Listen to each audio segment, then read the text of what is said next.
முன்பெல்லாம் பட நிறுவனங்கள் கதை இலாக்கா என்று ஒரு குழுவை வைத்திருக்கும்.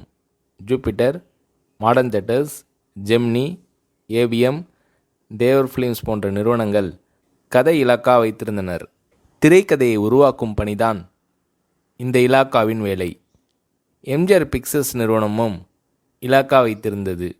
நாடோடி மன்னன், அடிமை பெண் படங்கள் அந்த குழு உருவாக்கியதுதான். ஆனால் உலகம் சுற்றும் வாலிபன் படம் எடுக்கப்பட்டது ஒரு தனிக்கதை. ஜப்பானில் நடைபெற்று கொண்டிருந்த எக்ஸ்போ 70 காட்சிகளை எடுக்க வேண்டும். அதற்கேற்ப கதை வேண்டும் என முடிவு செய்தார் எம்ஜிஆர் அவர்கள்.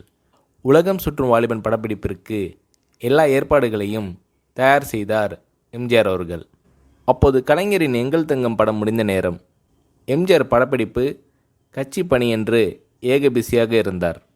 எம்ஜிஆர் படங்களுக்கு கதை வசனம் எழுதும் சொர்ணம் வேறு அடிக்கடி உலகம் சுற்றும் வாலிபன் கதை முடிவு செய்யப்பட வேண்டும் என நினைவுபடுத்தினார்.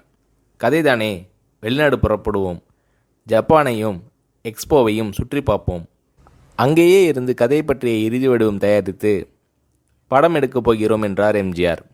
அதேபோல எம்ஜிஆர் அவர்கள் தன் கற்பனையில் உருவாக்கி வைத்திருந்த கதையை டோக்கியோவில் எழுதி முடித்தார். டோக்கியோவிலும் மற்றும் ஹாங்காங், சிங்கப்பூர் போன்ற இடங்களிலும் உலகம் சுற்றும் வாலிபன் படத்தின் படப்பிடிப்பை எடுத்தார் எம்ஜிஆர் அவர்கள். எம்ஜிஆர் அவர்களே கதையாசிரியர், டைரக்டர்.